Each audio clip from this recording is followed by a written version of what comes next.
Hindi pa nga nakakakuha ni isa mang kampyonato mga idol si Kevin Durant simula nang umalis siya sa Golden State Warriors matapos maging disaster ang stint nito sa mga dating kupunan na Brooklyn Nets at Phoenix Suns. Though naging competitive ang kanilang kampanya, parati nga silang nauhulog ng maaga. Ang mahirap pa dyan, parati silang nagkakaroon ng drama sa organisasyon na rason bakit nagkakawatak-watak. Kaya sa paglipat ni Durant sa Houston Rockets, questionable ngayon kung kakayanin niya nga bang buhatin at kung kakayanin niya nga bang maiwasan ang pagkakaroon ng isa na namang drama na ikakasira ng kanilang chemistry. Mabuti na lang maliban kay KD, meron rin naman silang veterano na naaalalay sa kanya at magsisilbing leader na si Jeff Green at Steven Adams. Kaya mukhang hindi magiging problema para kay Durant na mag-lead sa mga batang player next season para sa Houston Rockets.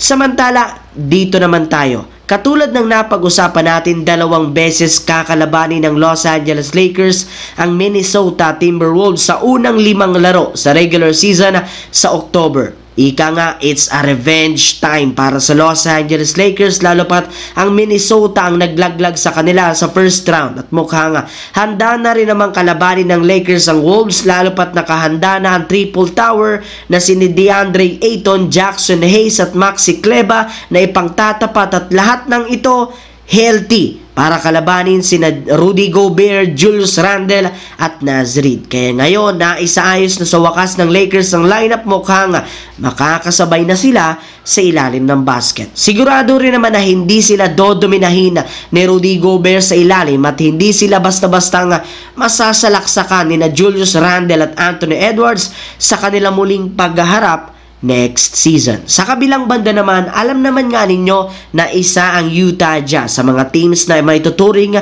na isa sa pinakamahinang kupunan sa Western Conference at sa buong NBA sa kabila ng pagkakaroon nila ng mga batang talentadong player kagaya ni Lauri Markkanen. And since halos wala silang ginawang magandang move o improvement sa lineup ngayong off-season, inaasahan babagsak na naman sila sa ibaba ng standings. Ngunit ayon sa ilang mga analyst, may posibilidad na maging competitive na next season ng Utah Jazz lalo pat unti-unti na nga pong gumaganda ang performance at galaw ng main man na si Lauri Markkanen na kasalukuyang nagpapakitang gilas sa Eurobasket. In fact, sa 3 exhibition game ng Finland, nagtala siya agad ng kabuang 121 points at 26 rebounds sa kanyang 14 3-pointer. Dahil dyan, nag-average siya ng 40.3 points sa kanyang 68% shooting.